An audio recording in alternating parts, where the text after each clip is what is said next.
بالکل ٹھیک سر، thank you. سب سے پہلے سر بات کریں گے، ہم نے پچھلے پوڈ کاسٹ میں بھی ڈسکس کیا تھا ہولناک واقعہ، دل کو ہلا دینے والا واقعہ، جس میں ایک مظلوم شہری پر تشدد کیا گیا، بے انتہا تشدد کیا گیا، اس کی ویڈیو وائرل ہوئی. اس حوالے سے مزید ڈیولپمنٹ کیا ہے، پلیز بتائیے. خان صاحب جو بھلوال والا واقعہ ہے نا، وہ ہم نے اس دن بھی بات کی تھی کہ وہ ایک ظلم تھا، زیادتی تھی.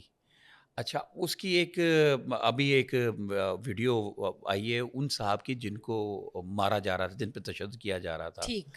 ان صاحب نے ویڈیو کی ہے، ان کے ساتھ ان کے والد صاحب بیٹھے ہوئے ہیں اس ویڈیو میں. ان مارنے والوں میں سے بھی میرا خیال ایک صاحب بیٹھے ہوئے ہیں، ایک صاحب ادھر بیٹھے ہوئے ہیں، جو اس ویڈیو میں اگر آپ دیکھیں نا، ان کے اس ویڈیو میں وہ ان کو یوں دیکھ رہے ہیں، جیسے ایسے لگتا ہے کسی کو بٹھایا، ان کو بٹھا کے تو ہے کہنا ہے، اس کے علاوہ کچھ نہیں کہنا.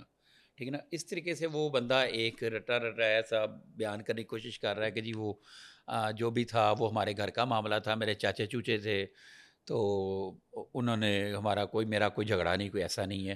اور بظاہر انہوں نے اور یہ 2 سال پرانا واقعہ اس نے بیان کیا، جب یہ 5 سے 6 ماہ پرانا واقعہ ہے. اور اس میں یہ بھی اس نے بتانے کی کوشش کی کہ جن مجھے کوئی اعتراض نہیں، کچھ نہیں، لیکن وہ بندے کی باڈی لینگویج جس پہ آپ نے یہ بات کی ہے، اور مجھے بھی اس بات کرنے کے لیے میں سمجھتا ہوں کہ ضروری ہے، جس طریقے سے وہ بندہ چیئر پہ بیٹھا ہو، جس طرح کہ اس کو تشدد ہوا تھا. ہم نے اپنے پہلے پوڈ کاسٹ میں بھی آپ کے میں ذکر کیا تھا کہ اس بندے کے ٹیشوز مسلز ڈیمیج ہو گئے ہوں گے، تو مجھے نہیں لگتا کہ وہ بندہ اب ٹھیک طرح چل سکے گا، ٹھیک سے اور بھی کوئی کام اپنے سر انجام دے سکے گا. وہ بیٹھا اس طریقے سے ہوا تھا کہ جیسے لگ رہا تھا کہ وہ بڑی تکلیف میں بیٹھا ہوا. لیکن ویڈیو اور کپڑے مزے کی بات ہے، وہ پرانے اتنے عقل مند ہیں کہ وہی کپڑے پہنائے گئے جو وہ کہہ رہے ہیں 2 سال پہلے والی ویڈیو والے کپڑے وہی پہن کے وہ بندہ بیٹھ کے انہوں نے وہ ویڈیو جاری کی. سر وہ اسکرپٹڈ ویڈیو ہے، آپ کا کہنا ہے کہ وہ بنائی گئی ہے گن پوائنٹ پہ؟ دیکھیں ہم جرنلسٹ ہیں اور ہم اس کو ہر بات کو شک کی نگاہ سے دیکھتے ہیں. تو وہ ویڈیو بنائی اسی نے، بول وہی رہا ہے کہ، اور میں بھی پاسبل سچ بات ہو، لیکن ہمیں اگر اس کے اوپر ہم تبصرہ کرنا چاہیں گے، اگر تجزیہ کرنا چاہیں گے، تو ہمیں یہ لگتا ہے اس بندے کی باڈی لینگویج سے، کیونکہ ہم کمیونیکیشن اسٹڈیز کے طالب علم ہیں، ہم بیہیویئر سائنسز کے طالب علم ہیں، تو ہمیں سب سے پہلے دوسرے انسان کے بیہیویئر سے، اس کی باڈی لینگویج سے پتہ لگ جاتا ہے کہ وہ کیا بات کر رہا ہے. تو ٹھیک ہے، ہو سکتا ہے وہ سچ بات کر رہا ہو. تو سر اتنا تشدد کیا گیا اس پر، اتنے آرام سے وہ کیسے ایک ویڈیو، مطلب مجھے سمجھ نہیں آ رہی کہ ایک عام انسان اس چیز کو کیسے ایکسیپٹ کر لے کہ اس پر جو تشدد ہوا وہ ایک آپس کا گھریلو معاملہ تھا. وہ تو گھریلو معاملہ لگ ہی نہیں رہا کہیں سے، وہ اس کا چچا یا تایا یا جو بھی ہے، کوئی آپ کو لگتا ہے کہ یہ سچ ہے، وہ جو بول رہے ہیں وہ سچ ہے؟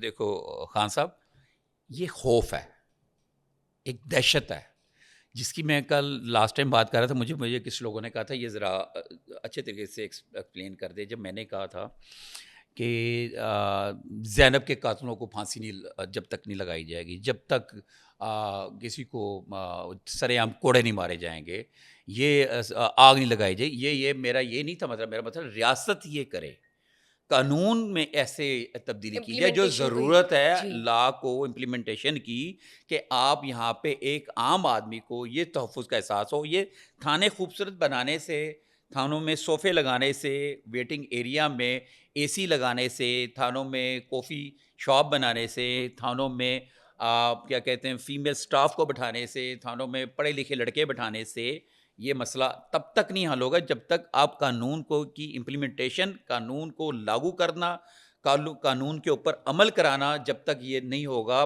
بغیر کسی اس تفریقے کے کون امیر ہے اور غریب ہے.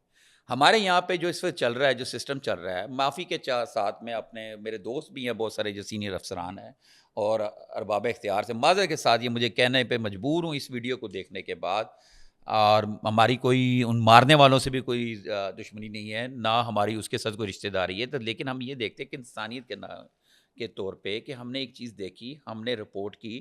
اس طرح ہم یہ سمجھتے ہیں کہ یہ ادارے بھی اپنی بھی ڈیوٹیاں کر رہے ہوں گے.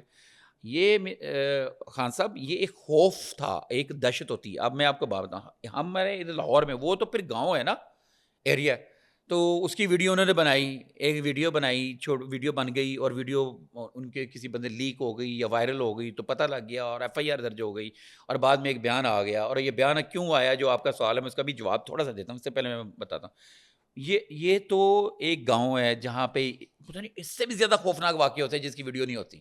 یقیناً ایسے بہت ویڈیو سے نہیں واقعات ہوتی، ہو اور گئے جن اس کا سے بھی ہمیں زیادہ معلوم ہی نہیں. زیادتی ہوتی ہے جو وہاں کے رہنے والے مزارے، وہاں کے رہنے والے غریب لوگ، وہاں کے رہنے والے کمزور لوگ، وہاں کے رہنے والے عام لوگ، دب وہاں جاتے پہ ہیں. لوگ چھوٹی ذات کے لوگ، ماشکی، موچی، درزی، یہ لوگ یہ خاموش رہتے ہیں، ان کے ساتھ زیادتیاں ہو جاتی ہیں، یقیناً. اور وہ ایسی زیادتیاں ہیں جو ہم یہاں پہ بیان نہیں کر سکتے. نام میرے لینے کا اسی لیے نہیں ضرورت کسی کا، ہمیں پردے رہنے چاہیے، لیکن یہ ہو رہا ہے، یہ تو وہاں پہ ہو رہا ہے نا.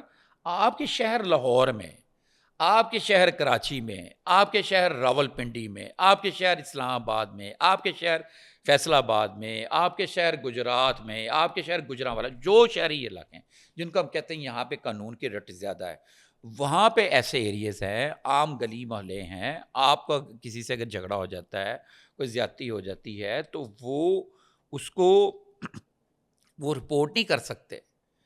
میرے پاس بھی اگر کوئی بندہ آ جائے نا، اکثر میرے پاس بھی آ جاتے ہیں کہ ظاہر ہے لوگ بھیج دیتے ہیں کہ جن کی جب کوئی بات سن نہیں رہا، ان کے زیادتی ہوئی، میں آفیسر کو بتاتا ہوں حقائق وغیرہ بتا کے، وہ دوسرے گنڈے بدماش کو تھوڑا سا اس کو تنکا لگوانے کے بعد، تو ہوتا کیا ہے اس کو وقتی طور پہ وہ لوگ معافیاں بھی مانگنے لگ پڑتے ہیں.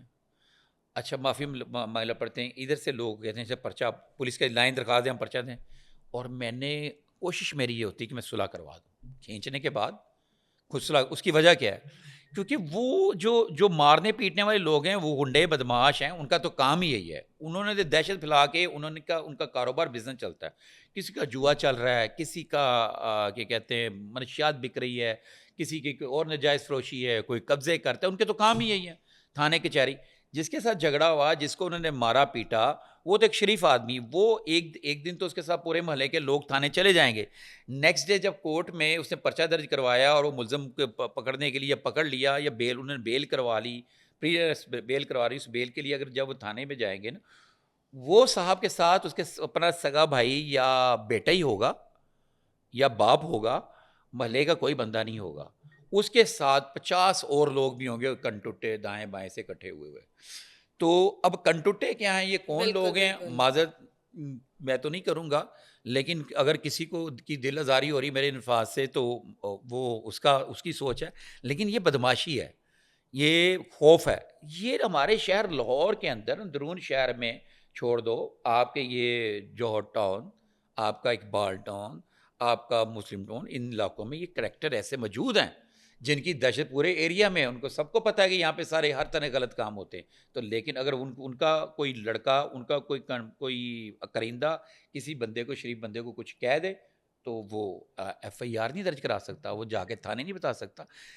یہ ضرورت ہے آپ کو امپلیمنٹیشن کرانے کی قانون کی، کہ یہ خوف اتنا نہ ہو کہ اگر کوئی کسی کے ساتھ زیادتی ہو گئی، کسی نے زیادتی کر انصاف دی ملے، ہے، کوئی بڑا بدماش بر ہے، وقت بڑے انصاف ملے. طاقتور لوگ ہیں، اگر اس نے ہمت ہو گئی یا وائرل ویڈیو ہو گئی، پرچہ درج ہو گیا، یہ اسٹیٹ کی ذمہ داری ہے کہ اس کو تحفظ دے، بالکل اس تحفظ کو بہت یہ ضروری ہے احساس ہو، ان کو مظلوم پتہ کے ہے کہ لیے. جناب آج ٹی وی میں آ رہا ہے، آج اخبار میں آ رہا ہے، یہ چل گیا، تو کل کو رہنا تو ہم نے یہی ہے. دیکھیے جس ہمارے وقت مائی باپ تو یہی ڈیرے دار ہیں نا، جن کے ڈیرے پہ جا کے الٹا کر کے لتر مارے، ہمیں لتر پڑے ہیں، سر اس کی تذلیل ہوئی ہے.